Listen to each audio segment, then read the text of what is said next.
Hai, Ninggeng no Songgeng to Jingkeng ya, martabat dan hak asasi manusia gitu ya. Martabat dan hak asasi manusia ya.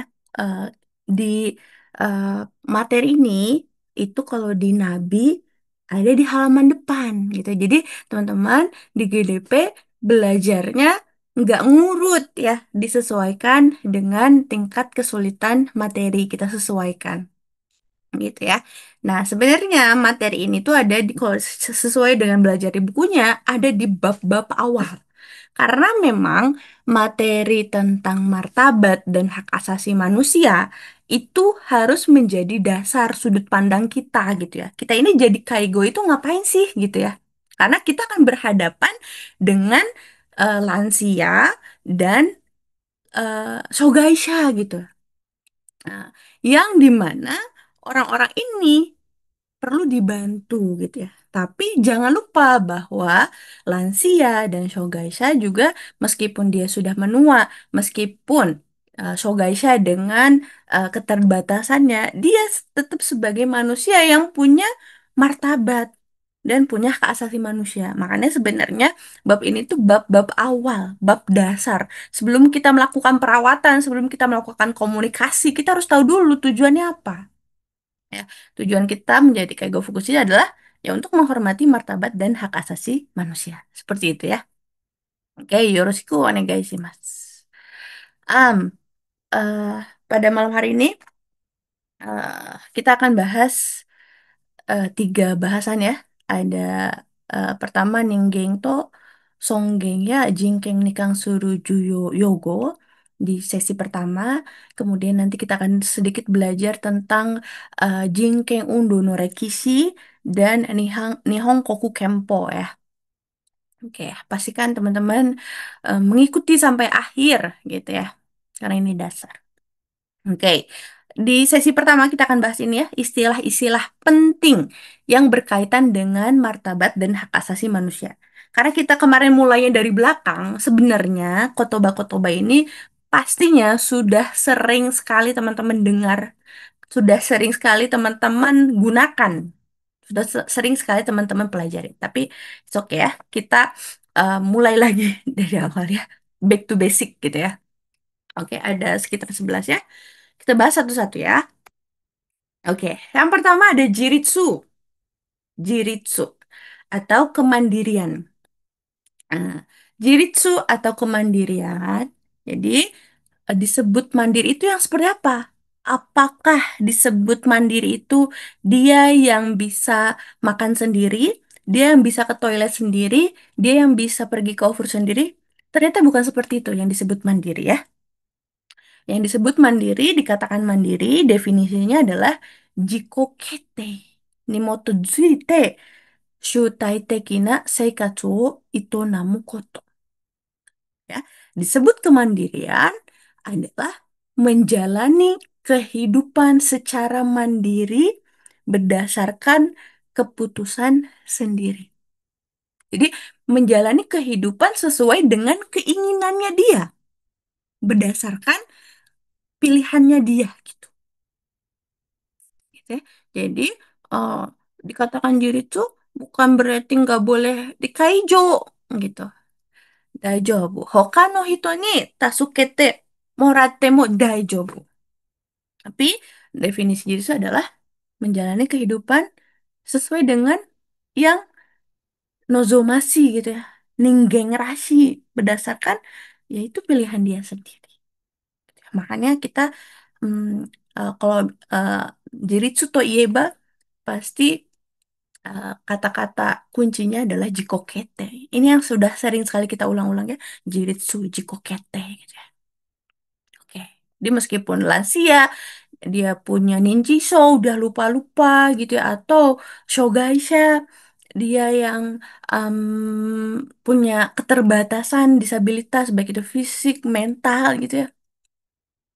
Dia tetap berhak menentukan hidup seperti apa yang diinginkan. Seperti itu ya. Oke. Kemudian, nah, jiritsu ini yang kemudian menjadi dasar, gitu ya.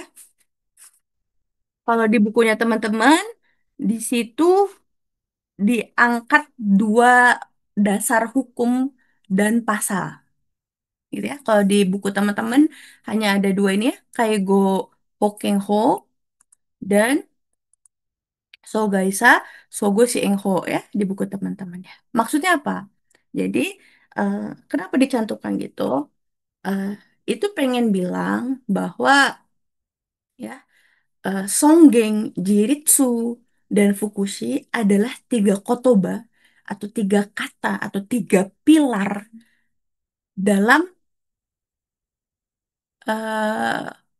apa ya eh, pilar kehidupan manusia gitu.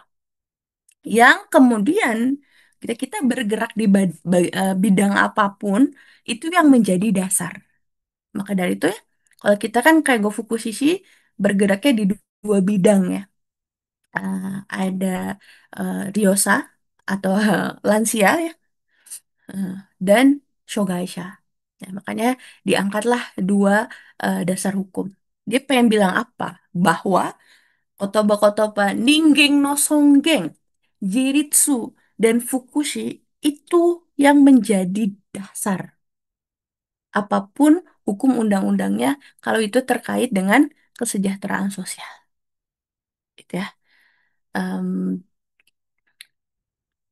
di Kaigo Hokenho pasal 1 ya disebutkan apa Yokai Koreisha nado ga Songgeng Oho Jishi.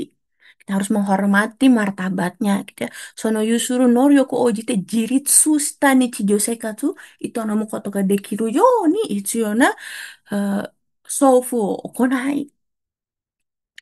Motte kokumin hoken iryo kojo oyobi fukushi no sokushin hakaru koto mokuteki su.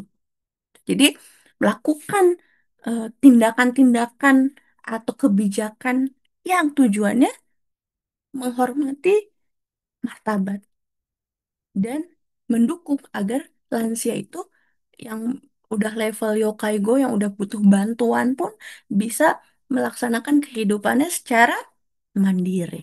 Apa itu mandiri? Jikokete gitu ya. Begitupun dengan hukum tentang shogaisha. Ya.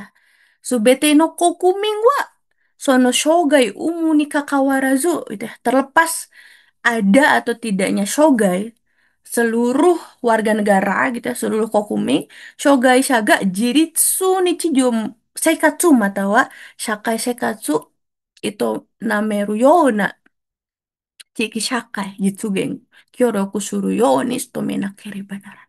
Harus berusaha mendukung bekerja sama untuk menciptakan masyarakat yang ciki shakai gitu ya, yang terinklusi. Untuk apa? Untuk mendukung Shogaisha itu bisa mandiri. Nah, itu saking pentingnya tiga kotoba ini. Makanya ini tuh ada di bab-bab awal karena dasar gitu. Kita tuh bantuin Sokujika aja tuh ngapain? Kita tuh bantuin Haisetsu tuh ngapain? Kita komunikasi tuh ngapain? Dasarnya adalah Ningen no Songge Jitsu gitu ya. Em, tapi saya rangkumkan tidak hanya di hukum itu ya. Tidak hanya di dua hukum ini. Saya rangkumkan kurang lebih ada saya lihat-lihat gitu ya ada 6 dasar hukum tentang kesejahteraan gitu ya. Kaigo Hokenho, Sogaisa Sogoshi Enho, Sakai Fukushi Ho juga berkata yang sama tentang Jiritsu, tentang Ningen no Songgeng ya. Shogaisha Kihonho. Bahkan ketika kita belajar tentang Sekatsu Hogoho, itu nanti apapun dasar hukumnya itu merujuknya pada tiga kotoba ini. Ya, teman-teman nggak perlu em, menghafalkan isi hukum dan pasalnya. Kayaknya mah jarang keluar gitu ya. Eh, Kalau nggak salah pernah satu kali keluar.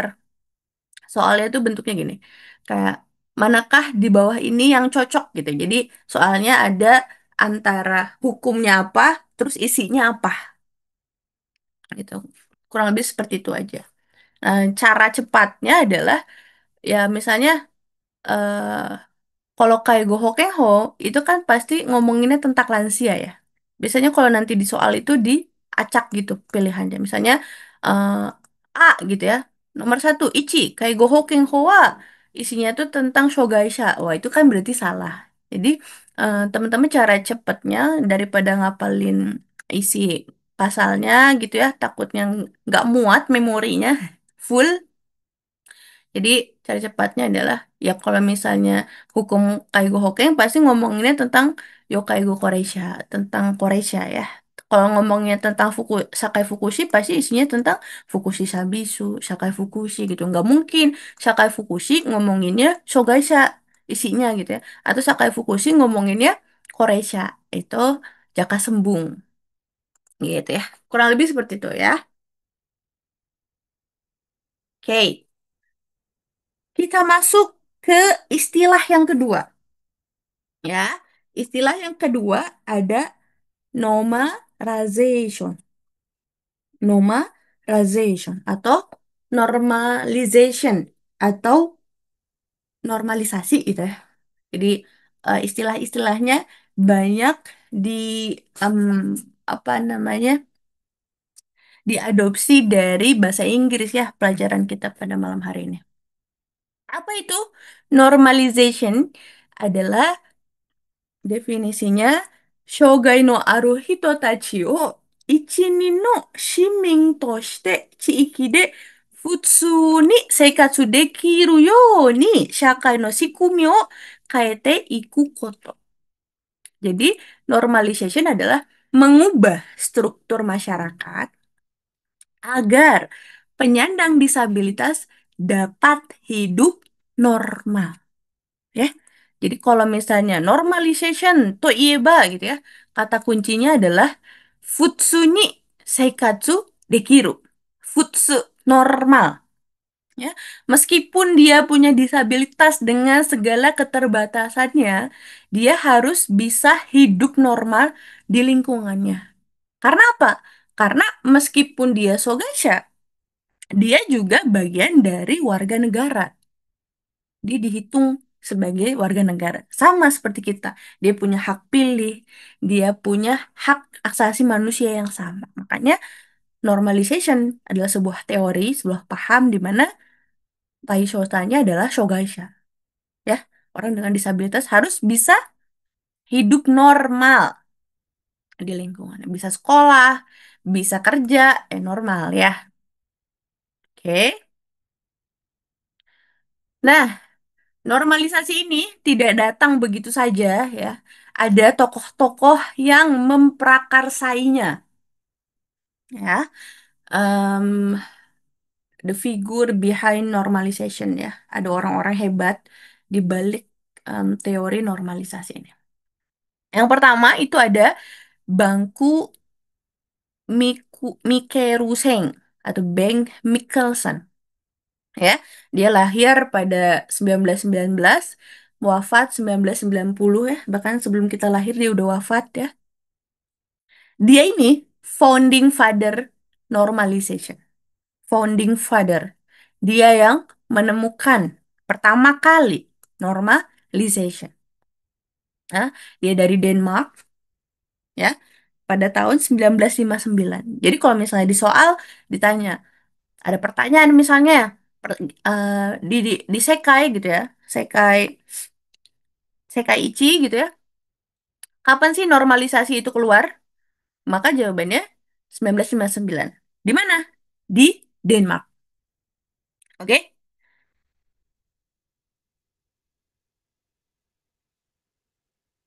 Oke.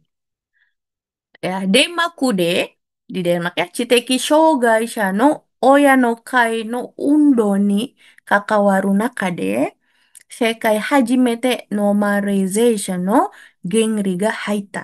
1959年法の制定に関わった。Ya, jadi gagasan normalisasi ini muncul di Denmark ya pada tahun 1959 ya. Eh, si Bang Mikkelsen ini adalah tokoh penting di balik itu ya. Jadi dia nggak fokus utamanya gitu ya. Dia agar eh, orang-orang dengan Chiteki Shoga. Jadi dulu itu awal mula apa pertama kalinya gagasan normalization itu muncul itu berawal dari Chiteki Shogaisha. Shogaisha itu kan ada macam-macam ya. Ada Shintai Shogai, ada Chiteki Shogai, ada Seishin Shogai gitu ya. Normalisasi ini muncul pertama kali di antara pertemuan orang tua yang punya anak Chiteki Shogai gitu ya. Kemudian dia menemukan gagasannya bahwa orang dengan disabilitas berhak hidup dalam kondisi yang sedekat mungkin dengan kehidupan normal, seperti masyarakat pada umumnya. Jadi meskipun dia punya hambatan, normal. Maka timbullah gitu ya kata-kata normalisasi itu. Tapi jangan disalahartikan gitu ya. Kata normal di sini bukan berarti memaksa Shogaisha itu buat sembuh. Shiteki Shogaisha itu apa contohnya? Contohnya itu autisme, kemudian ADHD, learning disorder itu yang IQ-nya di bawah 100 gitu ya. Jadi bukan memaksa orang-orang dengan Chiteki Shogai ini harus sembuh, harus bisa mikir kayak orang normal. Bukan seperti itu. Dikatakan normalisasi adalah memberikan kesempatan yang sama, ya, menghilangkan diskriminasi dan menjamin hak para shogaisha itu menjalani hidup seperti orang normal. Seperti itu ya. Jadi normalization itu bukan membuat seseorang shogaisha hidup normal atau sembuh seperti orang normal, bukan ya. Tapi artinya memberikan kesempatan yang sama, menghilangkan diskriminasi dan menjamin hak untuk menjalani hidup seperti orang normal gitu ya.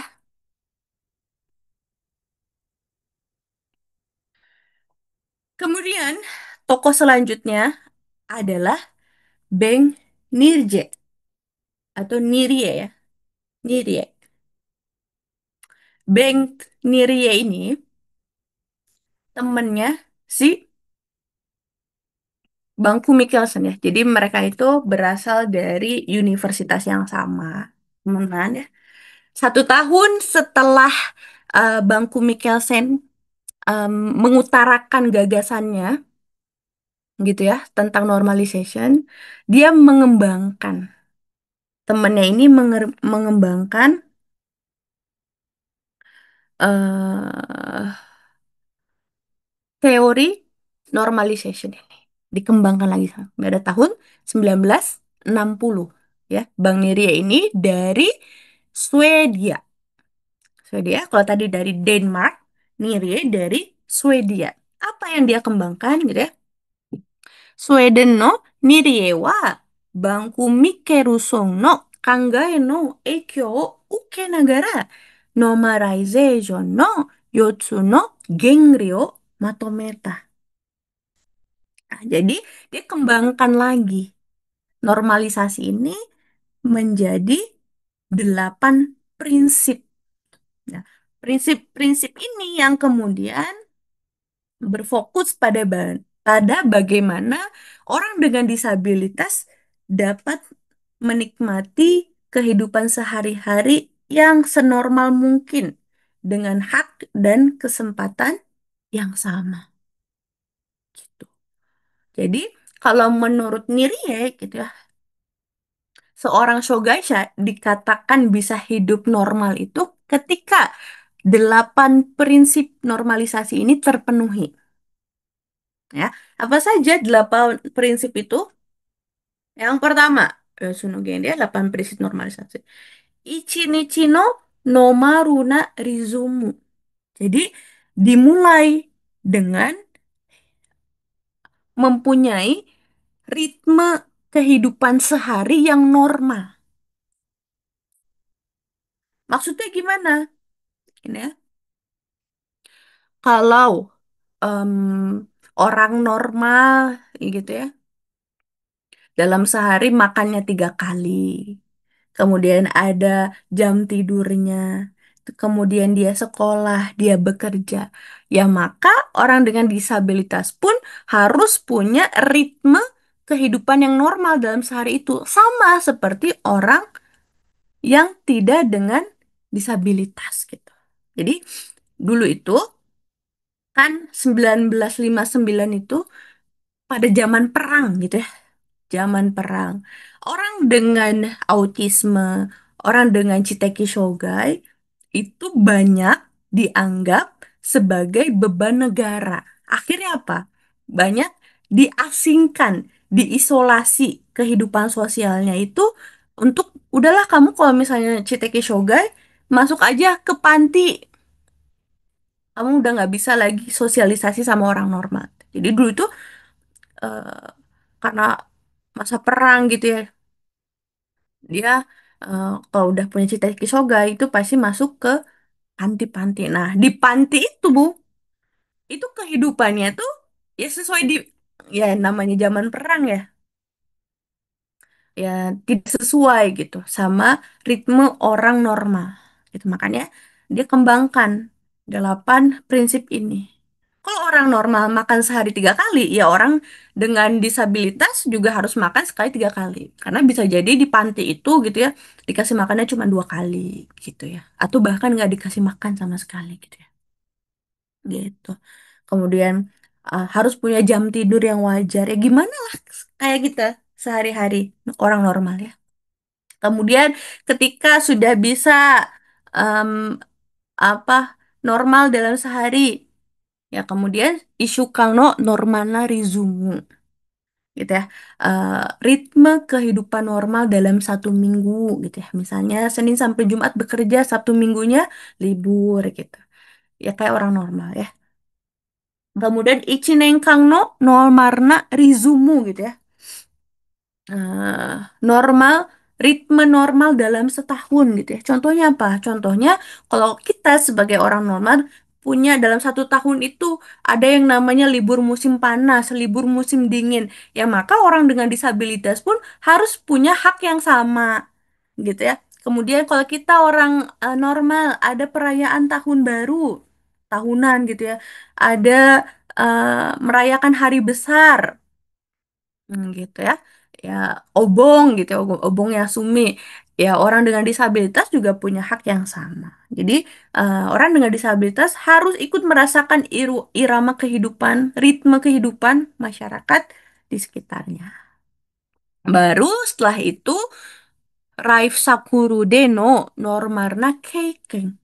Orang-orang disabilitas juga harus Keiken, harus mengalami, gitu, harus punya pengalaman bagaimana punya life cycle atau siklus kehidupan yang normal, ya. Artinya apa? Kita harus menghormati tahapan perkembangan hidup disabilitas itu sesuai dengan umurnya. Kalau kita ngomongin life cycle-nya manusia, life cycle itu kan dari bayi sampai manusia meninggal, ada life cycle-nya, ada tahap perkembangannya. Maka kita juga harus menghormati tahap perkembangan orang dengan disabilitas ya. Contohnya gimana? Anak-anak itu life cycle-nya bermain. Ya, anak-anak dengan disabilitas juga harus bisa main gitu ya. Atau remaja itu bergaul. Nah, remaja dengan disabilitas juga harus bergaul gitu ya. Atau orang dewasa itu life cycle-nya bekerja. Ya, maka orang dengan disabilitas juga berhak untuk kerja. Kemudian lansia menikmati masa pensiunnya. Ya, nah, jadi tidak boleh gitu ya. Kita memperlakukan orang dewasa dengan disabilitas seperti anak kecil.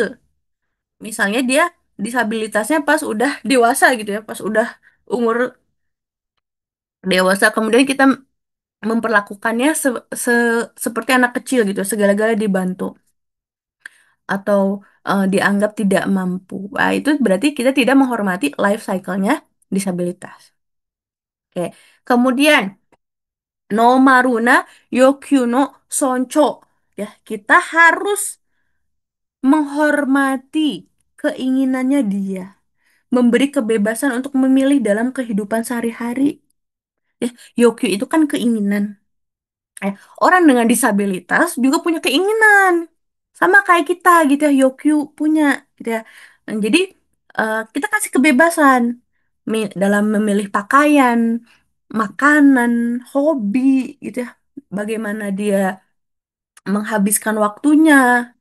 Dia punya yoke. Kita harus hormati ya. Kemudian nomor 6, Issei Tono Kakawari. Hubungan lawan jenis. Ya, kalau misalnya manusia normal kayak kita berhak untuk menikah, berhak untuk menjalin rumah tangga, berhak untuk mencintai dan dicintai. Ya begitupun sama halnya dengan orang dengan disabilitas. Dia juga berhak menikah, dia juga berhak berumah tangga, dia juga berhak merasa mencintai dan dicintai, gitu ya. Kemudian, yang ketujuh adalah no maruna keizai suijung atau standar ekonomi yang normal. Sama seperti kita orang dengan orang normal gitu ya. Dia eh, standar ekonominya harus sama ya. Kemudian norma runa kankyo suijung ya.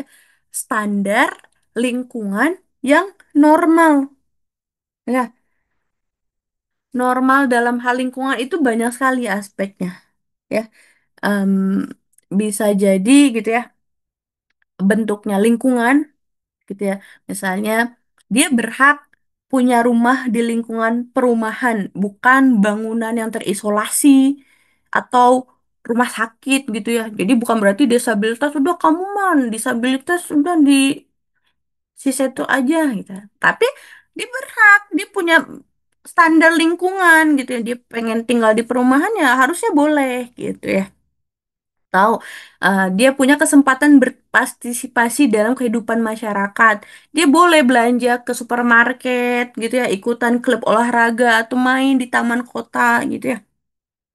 Gitu ya. Jadi harus diperlakukan dengan hormat sebagai warga negara penuh. Dia punya hak suara, dia punya hak bekerja, hak menikah, ya, gitu. Berhak dipanggil nama, bukan sebutan misalnya shogaisha gitu ya. Orang cacat atau sebutan pasien seumur hidupnya enggak kayak gitu ya. Jadi menurut Miri ya dikembangkan lagi tuh normalisasi itu yang kayak mana. Jadi ketika eh, normalisasi itu harus memenuhi 8 prinsip ini. Ketika 8 prinsip normalisasi ini terpenuhi, maka sudah bisa dikatakan bahwa eh, itu keadaan yang normal. Gitu ya. Oke.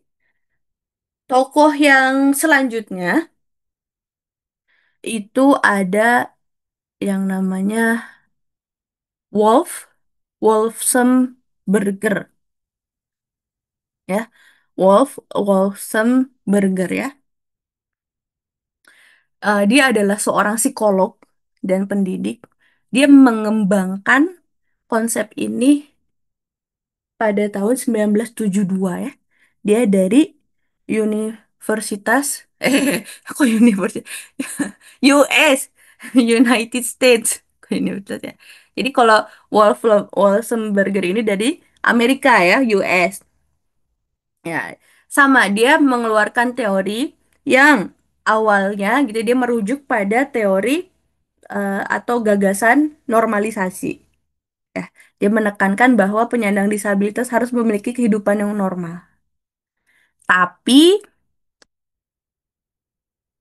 si Wolf ini gitu ya merasa istilah normalisasi ini sering disalahpahami sama masyarakat. Jadi ketika ngomongin tentang normalisasi, ya orang-orang itu mikirnya kayak membuat orang jadi normal gitu ya. Jadi membuat si Shogaisha itu jadi normal secara fisik dan mental gitu. Nah, akhirnya dia mengembangkan konsep baru. Apa itu konsep barunya? Yaitu Kachino Arushakai Teki Yakuwari no Kakutaku o Mezasu Shosharoru Valorization. Ya, apa nih? Social role valorization.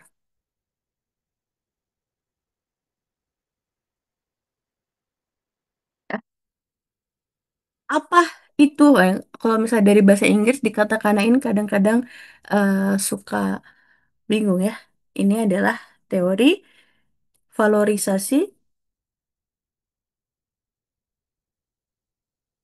peran sosial.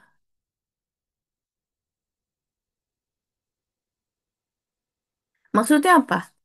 Jadi, teori ini bilang bahwa orang itu akan lebih dihargai dan mendapat kualitas hidup yang lebih baik jika mereka memiliki dan mempertahankan peran sosial yang bernilai di masyarakat, gitu ya.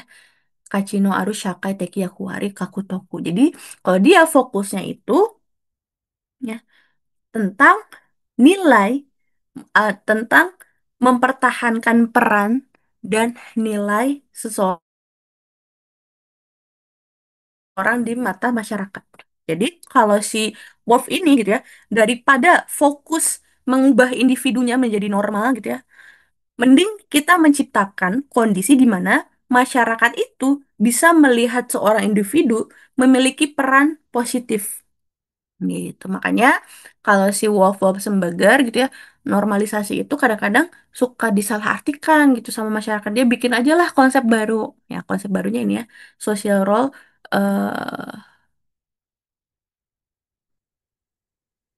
kecepatan ya. Ah, saya ulangin lagi ya. Jadi, si Wolf ini merasa bahwa istilah normalisasi itu, ini kan 1972 itu sudah 10 tahun lebih dari awal adanya teori normalisasi gitu ya. Setelah 10 tahun dia mengamati gitu ya, bahwa normalisasi itu sering disalahpahami. Orang itu mikirnya maksudnya membuat orang jadi normal gitu. Jadi membuat orang disabilitas secara fisik dan mental. Nah, makanya dia mengembangkan teori baru disebut teori valorisasi peran sosial. Ya, social role valorization, valorisasi ya. Apa itu? Ya, dia mengatakan bahwa orang itu akan lebih dihargai dan mendapat kualitas hidup yang lebih baik jika mereka memiliki dan mempertahankan peran sosial yang bernilai di mata masyarakat. Jadi, menurut Wolf ini, daripada bikin orang Shogaisha jadi normal, lebih baik orang Shogaisha ini ditingkatkan perannya di dalam sosial atau dipertahankan nilainya atau diciptakan gitu ya.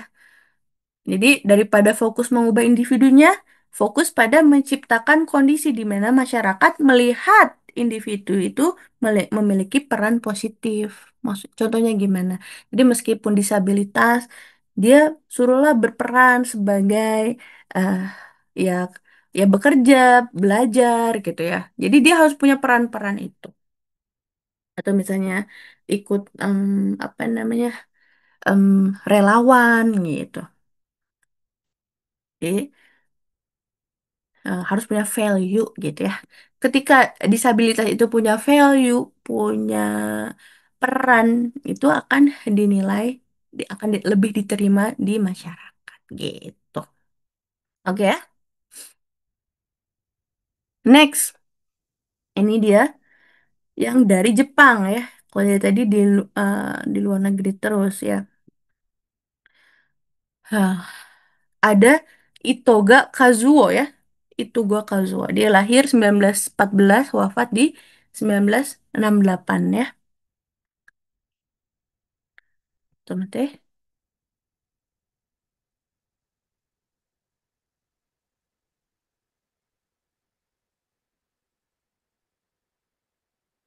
Dia sering disebut dengan Shakai Fukushino Chichi ya. Ayah kesejahteraan sosial ya. Shakai Fukushi Chichi ya, dari Jepang. Dia sejak tahun 1945-an dia sudah aktif um, menyuarakan tentang ya normalisasi ini ya. kono kora no yo no hikari, Omi Gakuen ni June no Negai. 表し、知的障害者も果たす可能性と権利を持つ主体として捉える人権果たす保障を唱えた。Jadi, dulu ini dia adalah kepala panti asuhan dari Omi Gakueng, ya. Di mana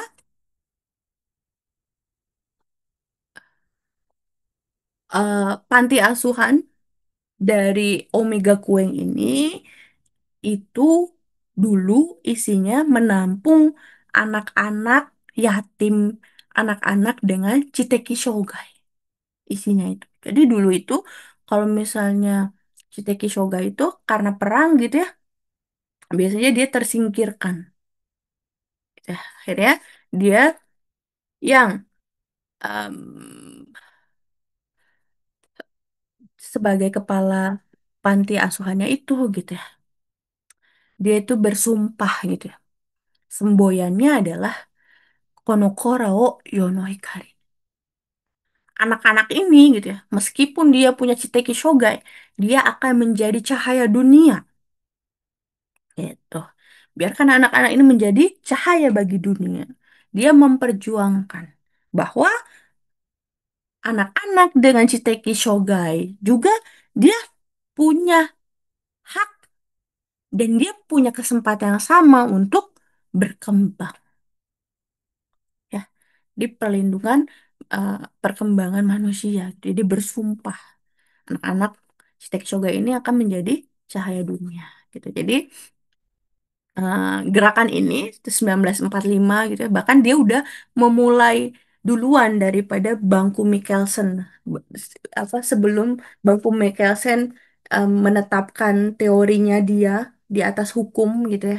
Dia sebenarnya udah bergerak gitu. Jadi gerakan ini dinilai em, setara dengan normalization, selaras dengan prinsip normalization yang berkembang di negara-negara Eropa, di Denmark, di Amerika, gitu ya. Jadi dulu setelah Perang Dunia Kedua itu banyak anak-anak yang kehilangan rumah, keluarga, akses pendidikan gitu ya.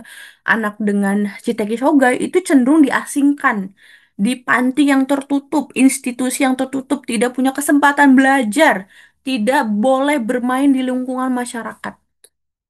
Ya. Terus si Itoga Kazuo ini melihat bahwa masalah terbesarnya itu bukan hanya keterbatasan anak ini sebagai Chiteki Shoganya, tapi masalah terbesarnya adalah lingkungan yang menghalangi mereka untuk berperan di masyarakat. Sama kayak sudut pandangnya Shosharu Moderu ya, bahwa Shogai itu jadi masalah itu karena lingkungan yang menghalangi mereka untuk berperan di masyarakat. Gitu. Gitu ya. Setuju, Bu.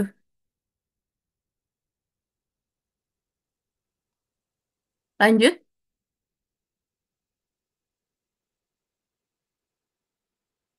Oke, lanjut ya. Yogo yang selanjutnya. Yogo yang ketiga. Itu ada rehabilitation. Ya. Kalau kita ngomongin tentang Shogaisha, nggak lepas dari dua kata ini. Normalization dan rehabilitation. Gitu ya. Shogaisha to ieba gitu ya. Erat kaitannya dengan dua gagasan ini. Pertama, orang normalisasi. Orang Sogaisha harus bisa terjun di masyarakat kayak orang normal, harus bisa hidup di masyarakat kayak orang normal. Gimana caranya agar orang dengan disabilitas atau Shogaisha ini bisa hidup dengan normal? Maka jawabannya adalah rehabilitation. Makanya normalization dan rehabilitation adalah dua gagasan yang erat kaitannya dengan Shogaisha. Kemudian apa itu rehabilitation? Nandraka no shogai no aru hito ga zeningen tekifuken o mezashite hito to shite songen, kenri, shikaku o honrai aru beki sugata ni kaifuku suru koto. Bahwa Rehabilitasi adalah mengembalikan martabat, hak, kualifikasi penyandang disabilitas ke keadaan semula dengan tujuan memulihkan hak asasi mereka sepenuhnya. Hak asasi yang sepenuhnya itu yang seperti apa? Ya, Zeng Ning Geng Teki Fukeng itu yang seperti apa? Yaitu Shogai no Aruhitoga, Shintai Teki, Seising Teki, Shakai Teki, Sokugyo Teki ni Noryoku wo Hakki shi, Ningen Rashiku Ikiru Kengri. Bahwa disabilitas punya hak penyandang disabilitas untuk menunjukkan kemampuan fisik, mental, sosial, dan kemampuan bekerjanya gitu ya, serta hidup sebagai manusia. Jadi, dikatakan rehabilitasi itu bukan hanya mengembalikan fisiknya saja, ya, bukan hanya Shintai Teki saja, tapi Zengning Teki, seluruh faktor kehidupannya. Shintetekinya iya, Seishintekinya iya, Shakai tekinya pun iya, Sokugyo tekinya pun seperti itu. Gitu ya. Makanya teman-teman sudah belajar ya, ada PT, ada OT. OT itu bukan hanya melakukan keterampilan, ya, tapi bagaimana eh, apa bisa kembali ke kehidupan sosial di rehabilitasi. Nanti bahasan tentang rehabilitasi itu ada satu bab sendiri ya, satu halaman sendiri. Rehabilitasi itu ada banyak macamnya ya, termasuk Sokugyo gitu ya. Bisa ada pelatihan buat bekerja gitu ya. Oke, teman-teman sambil minum ya. Nah, teman-teman boleh ditambahkan, ini tidak ada di buku, yaitu ada integration ya. Jadi eh, setelah normalisasi dan rehabilitasi gitu ya, sebelum masuk ke sosial inklusi, kalau di buku kan abis rehabilitasi langsung social inclusion ya. Eh, itu ada satu tahap dulu di antara normalisasi ke social inclusion itu ada namanya integrasi. Apa itu integrasi? Ya, normalization go ni integration kangai katamu arimasu ya. Setelah normalisasi muncul pula gagasan integrasi. Normalization kangai kata moto ni zuite, moto zuite, shogaiji no hito tachi mo futsu no shogai no nai kodomo tachi to onaji kyōshitsu de onaji you ni kyoiku ukeru koto ga dekiru yo te kangai kata. Atau disebut dengan Togo Kyoiku. Wah, geser ini ya. Jadi berdasarkan gagasan normalisasi gitu ya, anak-anak penyandang disabilitas harus dapat menerima pendidikan yang sama di kelas yang sama dengan anak-anak normal yang tidak ada disabilitasnya atau pendidikan terpadu gitu ya, atau disebut dengan Togo Kyoiku. Jadi into integration to ieba, kata kuncinya adalah Togo Kyoiku, pendidikan terpadu.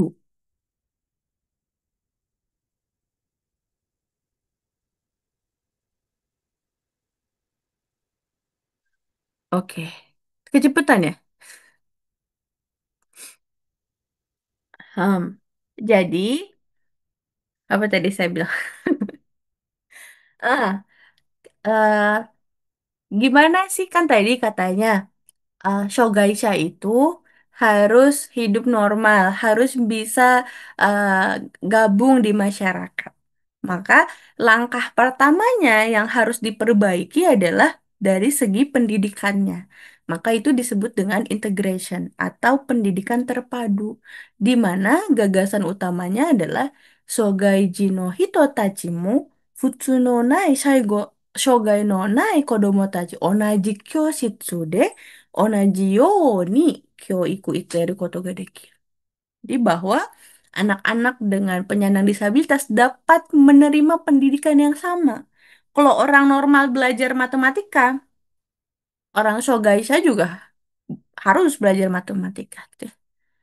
Kalau misalnya orang normal bisa pendidikannya sampai kuliah, ya maka orang dengan Shogaiji pun harus bisa kuliah, gitu ya. Bahwa orang Shogaisha, anak dengan Shogaisha pun boleh menerima pendidikan yang sama, kurikulumnya sama, di kelas yang sama. Itu disebut dengan Togokyo pendidikan terpadu. Jadi nggak ada sabetsu sabetsu gitu ya dari segi pendidikan. Seperti itu. Oke, kita coba lanjut ya.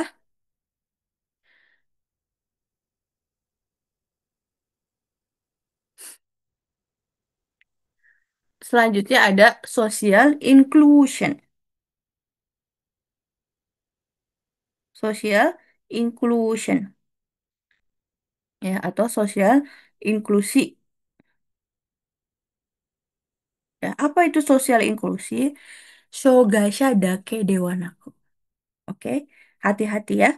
Suka terbalik dengan normalization. Bedanya normalization dan social inclusion adalah taisosanya. Kalau normalization dia mengatakan shogasha. Ya, jadi shogasha harus bisa hidup normal di masyarakat, gitu ya. Kalau social inclusion itu dia lebih luas lagi jangkauannya ya.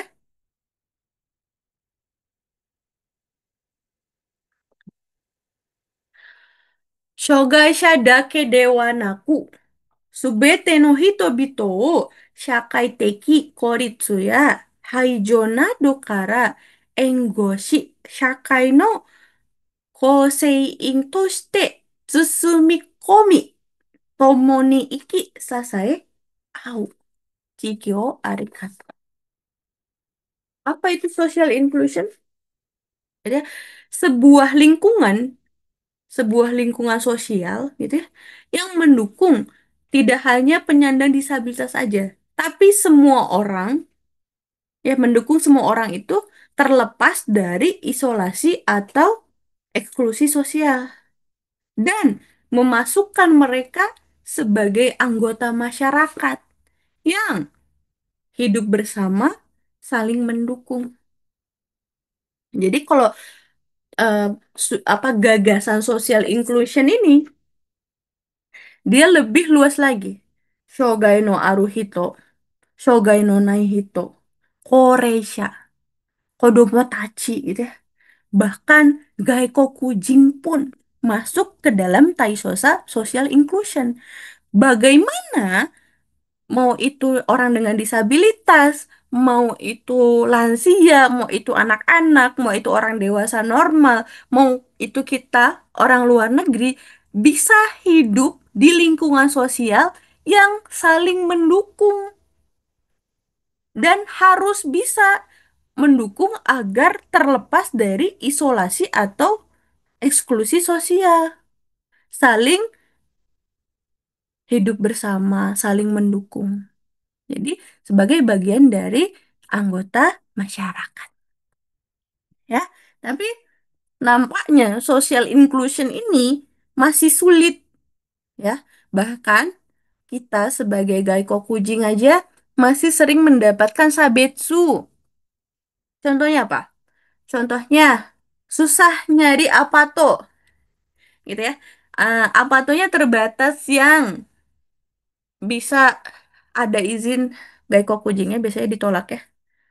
Gaikokujing kak. Ya, menurut saya itu bagian dari sabetsu. Karena berarti belum semua masyarakat Jepang siap untuk social inclusion. Karena kalau misalnya social inclusion, taisosanya kita sebagai gatkokujing masuk gitu ya. Hidup berdampingan, saling mendukung, hidup bersama gitu ya. Atau yang lagi viral sekarang di TikTok gitu ya.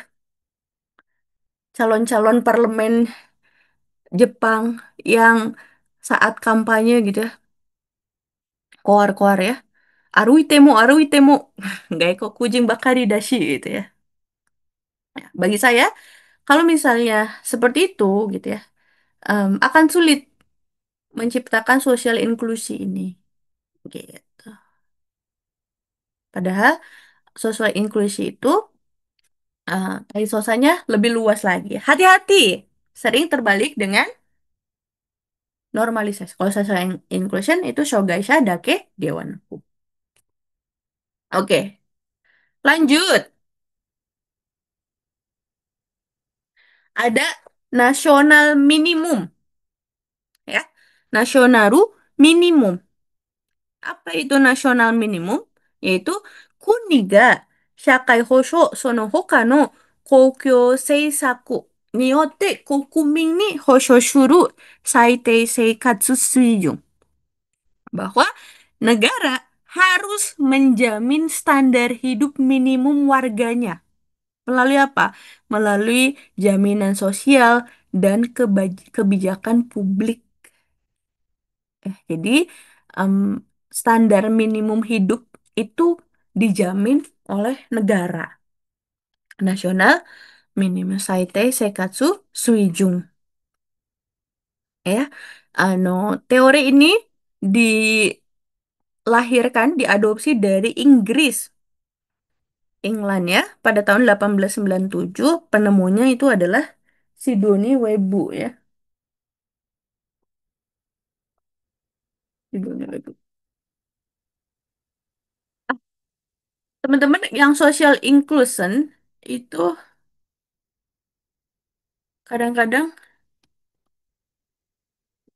eh si Iki kata-katanya tuh bukan social inclusion ya. Si Iki Kosei Sakai.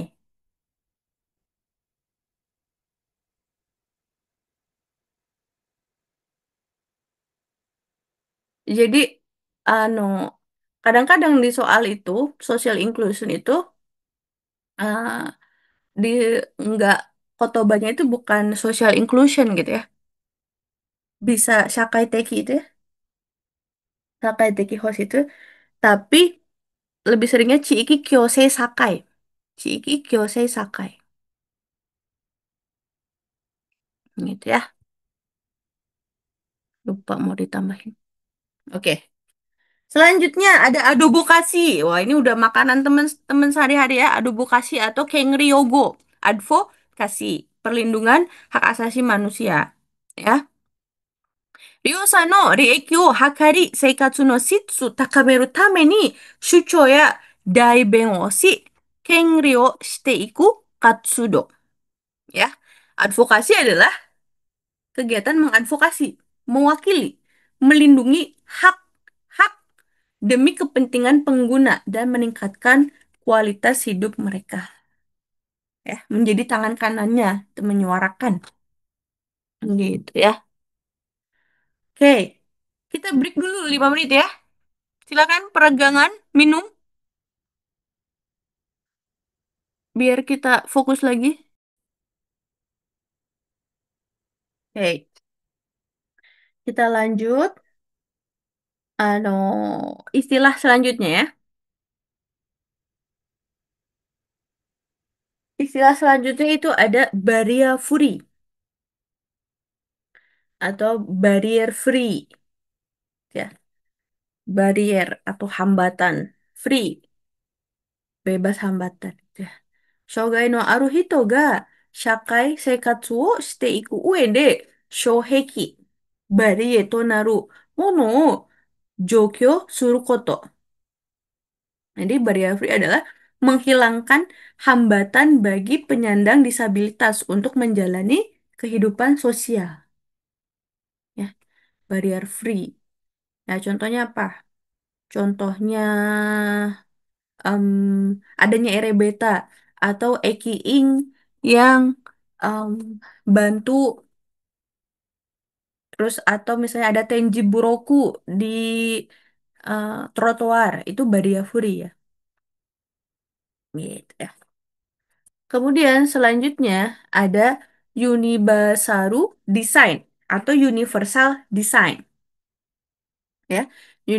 Universal Design adalah Nenrei ya Shogai no umunado ni kakawarazu, subete no hito ga sukayasui you ni shisetsu, seihin, nado desain suru koto.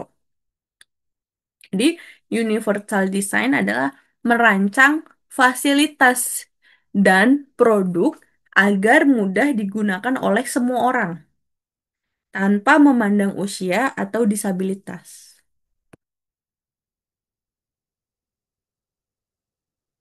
Oke, kecepatan ya. Unibasaru Design atau Universal Design adalah sebuah gagasan di mana Nenreya Shogai no umu nado ni kakawarazu subete no hitobito ga sukayasui you ni shisetsu, seihin, nado desain suru koto. Ya, merancang fasilitas dan produk agar mudah digunakan oleh semua orang tanpa memandang usia atau disabilitas. Gitu ya. Jadi, kalau merancang sebuah produk itu, gimana produk itu bisa dipakai oleh semua orang, semua usia, mau ada disabilitas atau enggak, gitu ya. Nah, ada 7 gensoku ya, 7 prinsip si desain sebuah produk atau bangunan itu dianggap universal. Yang pertama, prinsipnya adalah dari demo kohei ni ryo dekiru. Bisa digunakan oleh siapapun. Oke. Yang kedua, sukau hito no konomi ya noryoku ni au you ni sukurarete iru. Ya, dibuat harus sesuai dengan kemampuan dan ekonominya, kesukaannya orang yang menggunakan. Oke. Prinsip yang ketiga dari universal design adalah sukai kata ga kantande sugu wakaru. Ya, cara gunainnya mudah dan langsung bisa ngerti, gitu ya. Yang keempat, hitsuyou na jouho ga sugu ni rikai dekiru.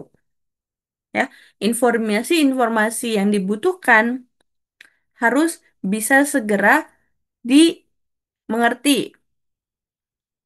Hmm, contohnya, eh, apa ya? Contohnya, kalau misalnya di produk-produk ada apa namanya petunjuk penggunaan. Nah, kata-kata di petunjuk penggunaan itu harus bisa segera dimengerti. Harus kata-katanya Suguni Rikai Dekiru atau biasanya kan ya kalau di buku petunjuk penggunaan misalnya kita beli Sojiki gitu ya. Biasanya itu ada beberapa bahasa ya. Karena bisa jadi yang yang pakai barang itu bukan hanya orang Jepang gitu. Itu termasuk bagian dari universal design ya. Kemudian yang kelima, Kantana Misuga Kiken ni Sunagara Nai desain deh. Desainnya itu harus tidak boleh membahayakan meskipun dengan kesalahan sedikit gitu ya. Kemudian yang keenam, Shintai eno kadona futangganaku. Ya, nggak ada beban yang terlalu berat ke tubuh. Sukunai chikara demo rakuni shio dikiru. Bisa digunakan meskipun bisa digunakan dengan mudah meskipun dengan tenaga yang sedikit. Ya, kalau teman-teman lihat contoh kecilnya adalah produk-produk kemasan makanan, ya. Dia kan raku ya, ada ake kucinya, biasanya ada petunjuknya ake kuci koko gitu ya, gitu. Atau onigirinya, onigiri kan ada itu raku ya, ada satu, dua, tiga gitu. Itu universal design. Kemudian yang ketujuh, Dare ni demo sukairu okisato hirosaga kakuho sareteiru. Ya, ini biasanya buat desain gedung ya atau fasilitas ya bahwa lebarnya, besarnya harus bisa digunakan oleh siapapun. Oke. Ini contoh-contoh dari universal design ya. Contohnya di lampu merah gitu ya. Lampu merah biasanya dilengkapi juga dengan suara. Apa ya suaranya? Ya, tahu ya suara di lampu merah. Biar apa? Biar orang yang kan kalau lampu merah biasanya orang yang bisa ngeliat aja yang bisa ngelihat perubahan lampunya ya. Ditambahin suara biar apa? Biar orang yang tunanetra pun bisa aman kalau nyebrang. Gitu. Itu yang masuk universal design. Bisa digunakan oleh siapapun. Ya. Kemudian universal design selanjutnya kayak ini ya, Jido doa ini ya. Dia kan nggak usah perlu tenaga. Kalau pintu dorong, itu kan mungkin butuh tenaga yang lumayan ya. Kayak misalnya lansia akan kesulitan. Tapi kalau misalnya pakai doa yang otomatis gini, orang dewasa bisa lewat, anak-anak bisa lewat, orang pakai kursi roda bisa lewat, lansia yang udah ninggiri ryokunya TK juga bisa lewat gitu dengan aman. Kemudian toilet, toilet yang seperti ini ya, itu masuk ke universal design bahwa ya tadi ya dari segi Okisa dan habanya gitu ya, Hirosanya bisa digunakan siapapun. Mungkin kalau di toilet biasa orang dengan kursi roda tidak bisa menggunakannya. Tapi kalau toilet khusus seperti ini gitu ya, orang dengan eh, kalau misalnya ada di apa namanya publik gitu ya, tempat-tempat publik, orang dengan kursi roda pun dengan Shinta Shogaisha pun bisa menggunakannya. Ya, keran otomatis. Atau kayak gini ya, ada braille di produk-produk, nggak hanya minuman aja sih ya. Ada juga di sampo, ya conditioner, sabun tuh biasanya ditutupnya itu suka ada braille-nya ya, biar nggak ketukar mana sampo, mana conditioner, mana sabun gitu ya. Biar apa? Biar orang dengan yang nggak bisa lihat pun atau dengan tunanetra pun bisa menggunakannya ya. Terus zebra cross ini ya, habanya biar bisa eh, kayak gitu ya. Itu universal design ya. Jadi mendesain produk atau fasilitas supaya bisa dipakai oleh berbagai kalangan. Universal gitu. Next, ada Mitsuno Kachi atau tiga nilai. Ini teori dari Frankel. Ya. Furankuru wa ningen ga jitsugen dekiru kachi no mitsu o bunrui shimashita. Ya. Frankel ini mengklasifikasikan nilai-nilai yang dapat diwujudkan manusia menjadi tiga kategori. Diklasifikasikan. Ya. Nilai yang pertama ada sozokachi atau nilai yang diciptakan. Ya. Nanika o souzou suru koto ni yotte jitsugen sareru kashi. Yaitu nilai yang diperoleh dengan menciptakan sesuatu. Jadi, menurut Frankel ini, ketika seseorang bisa menciptakan sesuatu, dia akan lebih bernilai, dipandang, dihormati. Contohnya siapa? Contohnya orang-orang yang berkarya menciptakan sebuah penemuan. Dia akan lebih punya nilai lebih. Atau orang-orang yang nyiptain buku, menulis buku, ya, itu kan akan terkenal, akan punya nilai lebih. Atau misalnya orang-orang yang berkarya dengan menciptakan lagu, itu adalah sozokachi, nilai yang diciptakan karena seseorang itu menciptakan sesuatu, make something, gitu ya. Kemudian nilai yang selanjutnya adalah taidokachi atau nilai sikap. Ya. Seimei ga seigeng sareru jokyo ni oite ikanaru taido o toru ka ni yotte jisugen sareru kachi. adalah nilai yang disadari melalui sikap yang diambil seseorang dalam situasi yang membatasi kehidupan. Oke. Nah, kita hidup ini kan banyak dibatasi oleh norma, dibatasi oleh hukum. Jadi menurut Frankl ini, klasifikasi yang kedua adalah manusia bisa mendapatkan nilai ketika kita bisa bersikap baik gitu ya. Meskipun kita dibatasi di kehidupan ini kita banyak terbatas. Jadi artinya apa? Misalnya karena Taido gitu ya, ya dia beretika, tidak melanggar hukum gitu ya. Orang-orang yang seperti itu akan mendapatkan nilai gitu. Berbeda dengan orang yang suka melanggar hukum gitu ya, yang melakukan kejahatan itu kan melanggar hukum. Dia akan tidak punya nilai di masyarakat gitu ya. Dia akan dikucilkan ya karena itu dia tidak punya Taido Kachi ya. Kemudian yang selanjutnya ada Taiken Kachi atau nilai dari pengalaman.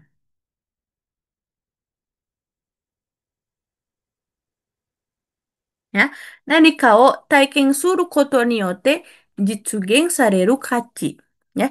Nilai yang diperoleh dengan mengalami sesuatu. Ya. Makanya orang yang berpengalaman itu biasanya lebih dihormati. Karena menurut Frankl, nilai manusia itu bisa didapatkan dari pengalamannya gitu ya. Tuh. Banyak orang kayak misalnya di tempat teman-teman, misalnya senpai yang udah bekerja bertahun-tahun, dia punya pengalaman yang banyak, dia akan dihormati, akan dianggap sebagai ahli gitu ya. Jadi pengalaman itu kan guru terbaik katanya dan bisa menciptakan nilai gitu. Oke, selanjutnya terakhir ada Keano Honshitsu atau essence of care atau esensi dari perawatan. Kalau ini teorinya Milton Mayarov. Mayarov Milton ya. Chosho kea no honshitsu ikiru koto ga imi no naka de ichinin no jinkaku o kea suru koto wa motomo fukai imi de sono hito ga seicho suru koto. Jiko jitsugen suru koto. Gimana sih?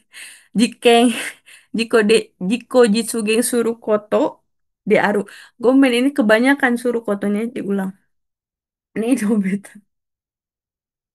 Jadi di dalam bukunya dia si Mayerov ini menulis buku yang berjudul The Essence of Caring, The Meaning of Life. Ya, Milton ini menyatakan bahwa merawat seseorang itu arti lebih dalamnya itu bukan sekedar merawat, meringankan beban dia. Enggak. Merawat seseorang itu punya arti yang lebih dalam, yaitu berarti membantu orang tersebut untuk seichosuru, untuk tumbuh dan menyadari potensi sejatinya. Ya, jadi ketika kita nolongin nenek-nenek, kakek-kakek gitu ya, kita nggak cuma nolongin aja, tapi dia punya arti lebih dalam lagi. Ya, kita mungkin ngebantu dia untuk hidup lebih lama lagi gitu ya. Dia tumbuh, menyadari potensi sejati. Gitu. Kita masuk ke Jingkeng Undo no Rekisi. Sejarah gerakan hak asasi manusia. Ya. Sejarah gerakan hak asasi manusia. Gitu. Jadi, anu, ya, saya ceritakan dulu bahwa hak asasi manusia yang sekarang kita rasakan, kita bisa hidup dengan nyaman, bisa bebas dari perang, gitu ya, yang kita rasakan, yang eh, martabat kita dihormati, kita bisa kerja, kita bisa sekolah, itu bukanlah gagasan yang muncul secara tiba-tiba, gitu ya. Dia butuh sejarah penderitaan yang panjang agar si martabat manusia ini diabadikan sebagai prinsip dalam konstitusi. Konstitusi itu apa? Konstitusi adalah dasar sebuah negara. Jadi ketika kita ngomong tentang hak asasi manusia, terus itu tidak dijadikan konstitusi, tidak dilindungi negara, maka itu hanya akan jadi wacana belaka gitu ya. Nah, gagasan hak asasi manusia ini diperjuangkan gitu ya untuk mengatasi dari kemiskinan, kelaparan, perang. Dulu itu awalnya hak kebebasan. Karena kan dulu zaman perang tuh ya. Yang penting bebas dulu ya dari perang. Ternyata semakin ke sini semakin berkembang. Ternyata nggak nggak cukup bebas dari perang aja. Ternyata hak manusia itu, hak hidup, harus ada yang ngejamin. Hak asasi manusia kita harus dihormati. Gitu. Itu yang akan menjadi kita masa. Jadi kita bisa hidup nyaman sekarang itu hasil dari perjuangan. Oke. Ini nggak ada di buku. Ini boleh ditambahkan ya. Sering keluar. Terutama yang Waimaru Kempo ini sering keluar ya. Sejarah pemikiran hak asasi manusia. Jadi gerakan pertama itu ada namanya Waimaru Kempo. Waimaru Kempo atau Konstitusi Waimaru. Dia lahir di Doitsu. Doitsu itu apa? Jerman. Ya, pada tahun 1919 ya. Seikai Hajimete Seizonken Shakai Kenga Kimeraremashita. Jadi Jerman adalah negara pertama yang menetapkan Seizonken ya di konstitusi atau di undang-undang negaranya. Hak untuk hidup, hak asasi manusia, hak hidup pertama di dunia. Itu hak sosial yang diputuskan. Pertama kali itu 1919 ya. Kemudian 1776 itu ada Deklarasi Kemerdekaan Amerika. Jadi 1776 itu Amerika merdeka. Itu ya. Kemudian ada Furansuno Jingkeng Senggeng. Dan 1789. Itu dua negara tersebut yang menyatakan prinsip kebebasan dan kesetaraan. Ya, menyatakan kalau Indonesia 1945 ya, saat merdeka itu. Oke.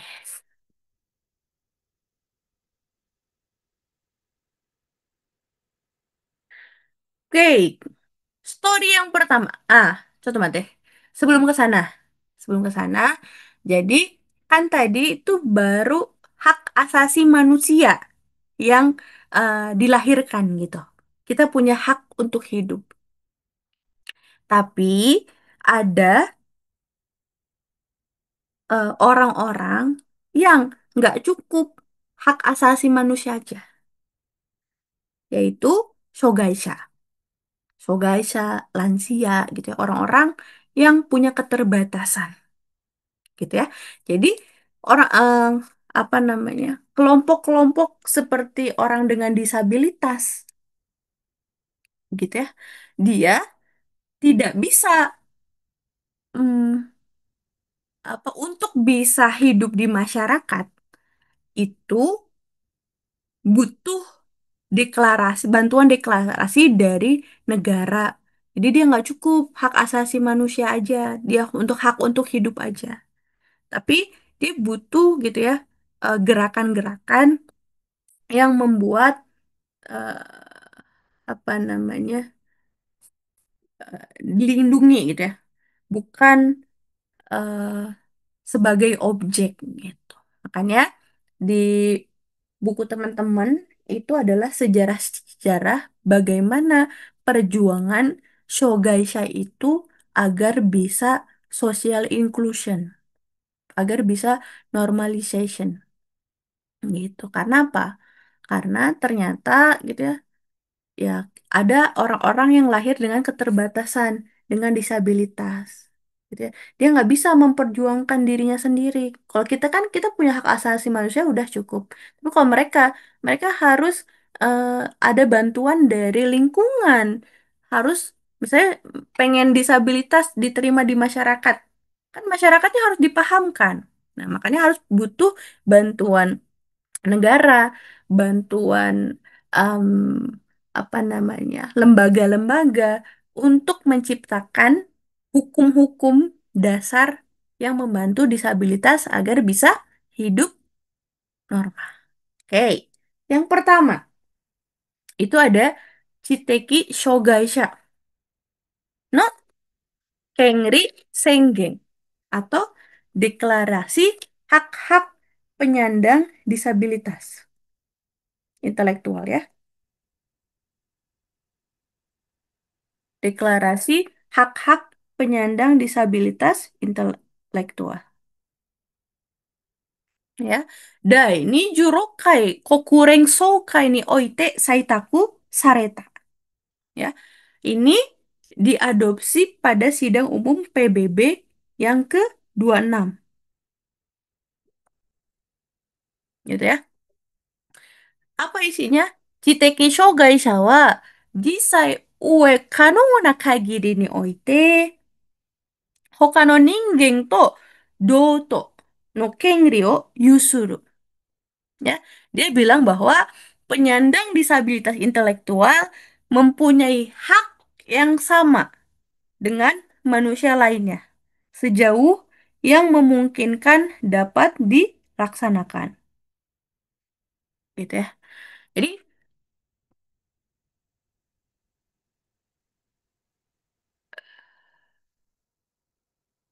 oh di 2026 ada perbedaan ya? Saya belum lihat perbedaannya. Oke, kita yang 2025 dulu nggak apa-apa ya? Di 2026 nggak ada bahasan ini kah?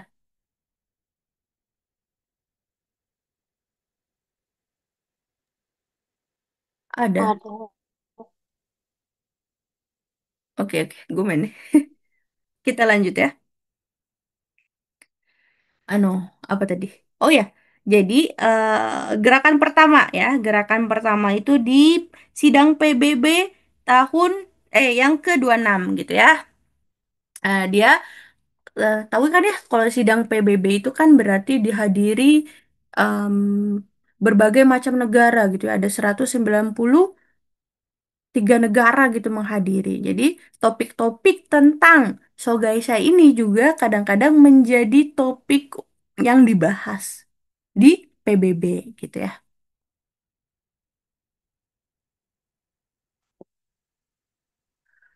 Ya, kemudian pada pada sidang PBB yang ke-26 itu dibilang gitu ya bahwa penyandang disabilitas intelektual mempunyai hak yang sama dengan manusia lainnya sejauh memungkinkan dapat dilaksanakan. Jadi lahirnya itu mulainya itu dari Shiteki Shogaisha dulu. Baru di 1975-nya di sidang PBB yang ke-30 lebih meluas lagi ya, lebih meluas lagi cakupannya. Shogaisha wa sono shogai no genin, tokusitsu oyobi teido ni kakawarazu, dounen rei no shimin to dou to kihon teki kengri o yusuru. Bahwa penyandang disabilitas memiliki hak-hak dasar yang sama dengan warga negara pada usia yang sama, terlepas dari apapun penyebabnya, sifat, dan tingkat disabilitas yang mereka miliki. Jadi, 4 tahun kemudian, dibahas lagi. Kayaknya nggak adil deh kalau misalnya yang punya hak-hak itu cuma Shiteki Shogai. Nah, di sidang umum PBB yang ke-30 itu lebih luas lagi cakupannya. Bahwa semua jenis disabilitas diakui haknya. Gitu ya. Jadi dibantu tuh pergerakannya oleh PBB ya. Para Shogai ini. Kemudian selanjutnya 1970 Nendai gitu ya. Dikatakan Nendai ini karena sebenarnya terjadinya 1960 sampai 1970. Ada yang namanya Jiritsu Seikatsu Undo atau IL Indo atau Gerakan Hidup Mandiri atau Independent Living Movement gitu ya. Nah, ini gerakan ini muncul di Berkeley, California ya, Americano California Shu Bakurede Tenkai Sareta. Munculnya di Berkeley, California. Dia bilang, "Shogai jising no sentaku ni yoru jikokete soncho o sucho shite iru." Berkembang lagi lah. Nggak cukup. Hanya haknya aja yang dihormati. Gitu. Tapi tolonglah. Kita diperbolehkan nih para shogaisha ini. Kita milih kehidupan yang kita pilih. Kita milih sekolah yang pengen kita masukin gitu ya. Kita milih pekerjaan yang mau kita kerjain gitu ya. Jadi Jiko Kete-nya buat Sogaisha itu lahir pada 1970 ya, menekankan pilihan dan pengendalian hidup sendiri oleh penyandang disabilitas atau self determination ya. Oke, Jiko Kete ya. Kemudian lanjut di 1981, satu tahun setelah ICIDH. ICIDH 1980 ya. Ya. Ada namanya Kokusai Shogai Shanin. eh Koku Koku Kokusai Shogai Shanen, bener ya? 1981 ya. Tahun Internasional Penyandang Disabilitas. Ini eh, terkenal banget ya, dikenal sebagai Tahun Internasional Penyandang Disabilitas. Berkembang lagi ya. Ditetapkan pada sidang PBB yang ke-31 ya. Apa dibahasnya? Shogaisha no Kanzen Sangka to Byodo no tema. Ngangkat lagi. Ya tadi setelah topiknya punya hak hidup aja gitu ya. Terus berkembang. Dia berhak untuk jikokete. Dikembangkan lagi. Harus Kanzen Sangka dan Byoto. Bahwa apa ya? Shogaisha gitu ya.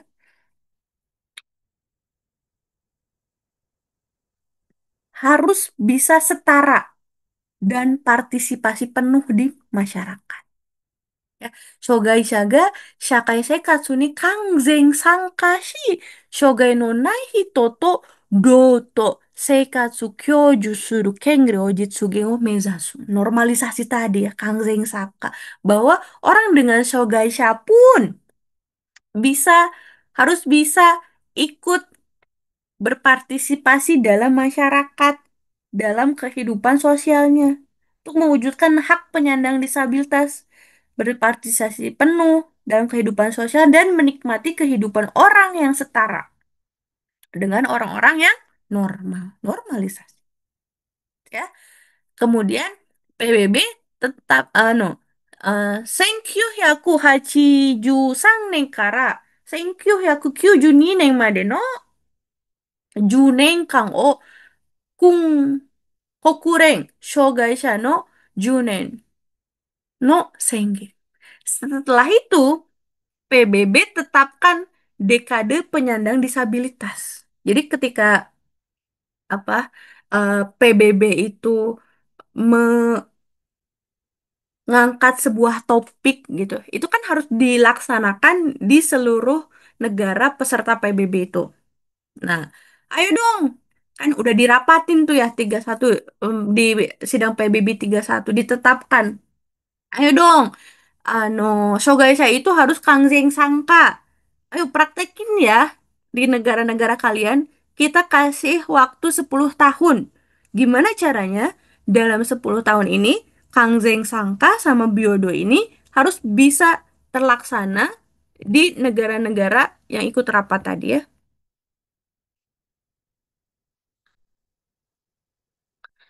Gitu ya. Itu pada tahun 1981. Oke. Masuk ke 1990. Shogai wo Motsu Amerika Jinho. atau ADA ya, Americans with Disabilities Act ya. Shogai no aru hito no shakai sanka o hoshou shi, kokyū shisetsu ya joukyou shisetsu, kotsu kikan o donna shogai no aru hito de mo ryo dekiru you ni seibi suru koto. Ya, 雇用や教育の差別禁止と義務付けている. Ya, undang-undang di Amerika Serikat. Jadi kan tadi ya sama PBB itu disuruh, ayo dong kalian kanzeng sangka. Nah, Amerika ini yang pertama kali dia ngangkat topik kanzeng sangka ini dibuat jadi undang-undang. Di mana undang-undang itu berisi apa? Mewajibkan aksesibilitas fasilitas umum, transportasi, melarang diskriminasi dalam pekerjaan dan pendidikan, ya, dan menuntut penyesuaian agar orang dengan disabilitas bisa ikut serta, gitu ya. Dan ini kenapa masuk ke dalam sejarah ini? Karena meskipun ini lahirnya di negara Amerika gitu ya, ini dijadikan model legislatif. Artinya apa? Dia menjadi rujukan banyak negara. Ya, karena banyak negara lain yang mengacu pada isinya ketika membuat undang-undang anti diskriminasi dan aksesibilitas. Oke, jadi kan disuruh sama PBB itu, ayo Kanzan Sangka sama Biodo. Nah, Amerika bikin langkah konkretnya dengan bikin undang-undang.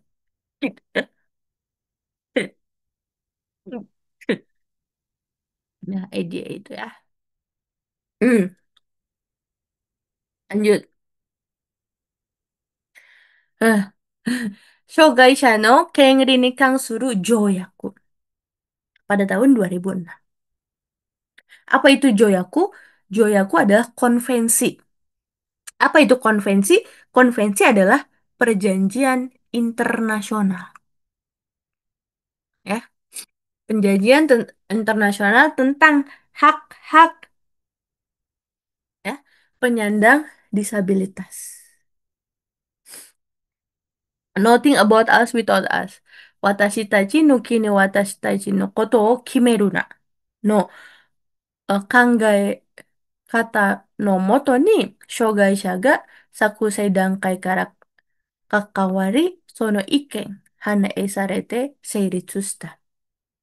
Ya, jadi PBB itu mengadopsi konvensi internasional atau perjanjian internasional yang memakai prinsip nothing about us without us.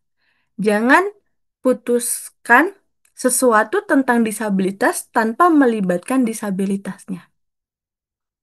Nah, jadi sejak tahun 1981 itu kan ya dibikin satu dekade 10 tahun.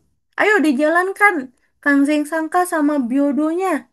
Ternyata nggak cukup 10 tahun itu untuk bisa mempraktekkan, merealisasikan Kang Zeng Sangka sama biodo. Kayak kak di 1992 gitu ya. Akhirnya di tahun 2026 ini dibikinlah konvensi ya si PBB. Udahlah, karena susah banget gitu ya. Udah kita bikin perjanjian internasional aja gitu ya. Kita bikin kesepakatan. Kalian harus berjanji melakukan itu gitu. Harus tadi ya. Nah, akhirnya Shogaisha ni hosho sareru beki jinken kihon jiyu kakuho sokusin tame no soji teiyaku teiyaku koku ga toru koto nado o sadamete iru. Gori teki hairo gainen ga kokusai joyaku ue jono hajimete tori agirareta. Nah, di perjanjian internasional itu pertama kali di apa memperkenalkan konsep Gori Teki Hairyo atau reasonable accommodation atau penyesuaian yang wajar. Ini penting banget ya, Gori Gori Teki Hairyo ini. Ya, Apa itu Goriteki Hairyo? Jadi secara harfiah itu adalah pertimbangan yang wajar atau reasonable aku penyesuaian yang wajar. Maksudnya gimana? Nah, maksudnya perubahan atau penyesuaian penyesuaian yang tidak memberatkan secara berlebihan, ya. Memastikan bahwa penyandang disabilitas bisa berpartisipasi setara dengan orang lain, gitu ya. Jadi eh Gori Teki Haryo itu kata kuncinya adalah melakukan sesuatu atas permintaan orang yang bersangkutan, tidak memasakkan beban yang berlebihan terhadap pemberi layanan, dan tujuan utamanya untuk agar hambatan partisipasi be- dihilangkan. Kenapa sih dikenalkan konsep Gori Teki Haryo? Karena biasanya gitu, ketika membuat kebijakan-kebijakan tentang disabilitas, biasanya jatuhnya itu ngasih perlakuan khusus gitu ya. Nah, bukan ngasih ke perlakuan khusus, tapi harusnya tetap membiarkan dia mandiri tanpa hanya fokus di hilangin aja hambatannya gitu ya. Contohnya, contoh Gori Teki Haryo gitu ya. Misalnya di universitas di Daigaku, kan tadi ya harusnya boleh melakukan no, pendidikan yang sama, ya. Ketika misalnya di Daigaku ternyata ada siswa yang dia em, apa tuna tuna rungu, tidak bisa mendengar. Ketika ada ujian, Kak, orang yang pengawas ujiannya uh, tidak hanya menjelaskan tentang ujiannya itu, aturan ujiannya tidak hanya dengan ucapan aja, tapi dengan tulisan juga. Atau misalnya ada rapat-rapat atau pertemuan-pertemuan yang kemungkinan menghadiri Chiteki Shogai, gitu ya. Ya, kasihlah bahan-bahan yang mudah dipahami untuk Chiteki Shogai, gitu ya. Atau apalagi, misalnya di tempat kerja gitu ya, mengizinkan jam kerja yang fleksibel bagi pegawai yang membutuhkan terapi rutin gitu ya. Jadi biasanya kalau kebijakan tentang disabilitas kadang-kadang fokusnya itu memberikan keringanan tanpa menghilangkan hambatannya gitu ya. Jadi tapi kalau misalnya dari pakai konsep Goriteki Hairu, penyesuaian yang wajar itu membiarkan dia tetap sangka, tapi dihilangkan aja hambatannya gitu ya. Bukan melakukan perlakuan khusus gitu ya. Oke. Nah, terhadap Joyaku ini kan tadi perjanjian internasional ya. Kalian anggota-anggota PBB negara-negara tuh kalian tuh harus berjanji gitu karena udah menandatangani gitu ya. Itu kan hukum internasional ya. Nihon wa Nisen Juyong ya. Ichigatsu Hijung ya. Eh, Jepang itu setelah 2006 gitu ya. 2006 kan itu konvensi internasionalnya. Eh, Jepang baru bisa ratifikasi pada tahun 2014. Apa yang dihijungkan? Yang dihijungkan adalah Jepang membuat Shogaisha Sabetsu Kaisoho. Ya, jadi ratifikasi adalah proses pengesahan resmi suatu perjanjian internasional oleh negara agar perjanjian itu mengikat secara hukum di negara tersebut. Kan tadi perjanjian internasionalnya Goriteki Haryo. Nah, setiap negara itu harus bikin lagi gitu ya. Apa sih langkah konkret yang udah kamu lakukan? Itu disebut dengan hijung atau eh, ratifikasi ya. Jadi ketika Joyaku itu perjanjian internasional itu negara kan tanda tangan, termasuk Jepang nih, karena dia anggota PBB tanda tangan. Artinya mereka setuju terhadap prinsip dan isi perjanjian. yang Gori Teki Haryo itu. Maka ratifikasi atau hijung adalah langkah berikutnya, di mana negara itu menjalani prosedur hukum dalam negerinya. Kalau hijung itu dia bikin prosedur atau hukum untuk di dalam negerinya. Maka Nihong itu butuh waktu berapa tahun ya? 8 tahun untuk bisa memahamkan warganya gitu ya, bikin undang-undang. Apa yang dihijungkan? Sogaisha Sabetsu Kaisoho ya, undang-undang tentang menghilangkan sabetsu buat di Sogaisha. Nanti kita belajar itu ya. Apa sih isi dari Sogaisha Sabetsu Kaisoho? Gitu ya. Nihon Koku Kempo ya, konstitusi negara Jepang. Ya, undang-undangnya sama ya. Negara Jepang juga punya, kalau kita kan punya Undang-Undang Dasar 1945 ya. Nah, tadi kalau Weimar Kempo dia mengesahkan konstitusi negara Doitsu itu 1919, Nihon Koku Kempo dia baru di 1946 ya. Kan dulu Indonesia ya. Nah, di bagian ini teman-teman cukup jangan ngapalin semua ya, nanti pusing ya. Ngafalinnya pasal 11, pasal 13 dan pasal 25 saja ya. Pasal 11, pasal 25, pasal 13, itu sama deh. Dan pasal 25 ya. Pasal 11 itu tentang Kihong Teki Kyoyu ya. Tentang Kihong Teki Kyoyu atau hak asasi dasar ya. Isinya apa? Kokumi wa subete no Kihong Teki Jinken Kyoyu Samatage Rarenai ya. Jadi eh, seluruh warga itu dia punya hak dasar atau hak asasi manusia yang tidak bisa dihalangi. Ya, warga negara tidak boleh dihalangi untuk menikmati hak asasi manusia dasarnya, gitu ya. Kemudian,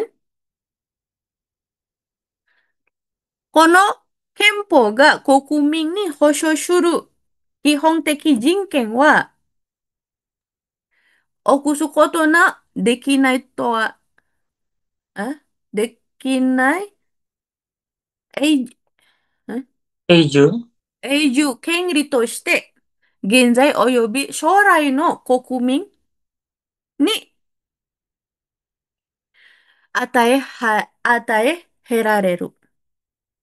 Gitu ya. Bahwa hak asasi dasar manusia itu dijamin dalam Undang-Undang Dasar ini. Dan harus diberikan kepada generasi yang sekarang maupun generasi yang akan datang. Dan ini sebagai hak asasi yang abadi dan tidak dapat diganggu gugat. Gitu. Jadi nomor 11 itu bahwa bilang bahwa hak asasi dasar manusia itu dilindungi oleh negara dan itu berhak diberikan untuk generasi yang sekarang maupun generasi yang akan datang gitu ya. Dan hak asasi manusia itu sifatnya abadi gitu ya. Nggak ada masa berlakunya gitu ya. Oke, selanjutnya pasal 13 ya. Pasal 13 itu isinya tentang Kojing no Soncho, Seimei, Jiyu ya. Kofuku Tsuikyu no Kenri no Soncho ya. Menghormati individu. Kojing no Soncho ya. Hak untuk hidup, Seimei. Kebebasan dan mengejar kebahagiaan. Gitu ya. Isinya gimana? Bahwa subete no kokumin wa kojin toshite sonjo sareru. Bahwa semua warga negara itu wajib dihormati sebagai seorang individu. Sebagai seorang individu yang unik gitu ya, punya eh, apa namanya karakternya beda-beda gitu ya. Harus dihormati itu sebagai individu gitu ya. Kemudian seimei, jiu, oyobi koufuku suikyu ni taisuru kokumin no kenri ni tsuite wa kokyou no fukushi ni hanshinai kagiri, 立法その他の奥性の上で最大の尊重を必要とする。Jadi, hak rakyat untuk hidup, merdeka, dan mengejar kebahagiaan harus dihormati semaksimal mungkin dalam perundang-undangan dan urusan pemerintahan lainnya. Sepanjang dia tidak mengganggu kepentingan umum. Jadi, selagi dia nggak ngeganggu kepentingan umum gitu ya, hak untuk hidup, merdeka, dan mengejar kebahagiaan. Ya, jadi nggak cuman hidup bebas aja, tapi kebahagiaan pun harus dilindungi oleh negara ya. Yang terakhir, di pasal 25 ya. Nah, pasal 25 ini Seizongkeng tadi ya, kalau di Weirmair itu kan Seizongkeng ini 1919 tadi dia do itu. Kalau ditanya Nihong itu Seizongkengnya tahun berapa? 1946 di pasal berapa? Pasal 25 ya. Hak untuk hidup. Kunino Seizongken Hoshogimu. Kewajiban negara untuk menjamin hak hidup warga negaranya, rakyatnya ya. Kokumin ya. Subete ne kokumin wa kenkou de bunka teki na saiteigen do no seikatsu wo itonamu kenri wo yusuru. Semua warga negara berhak untuk mendapatkan standar minimum kehidupan. Yang gimana? Yang sehat dan yang berbudaya. Ya,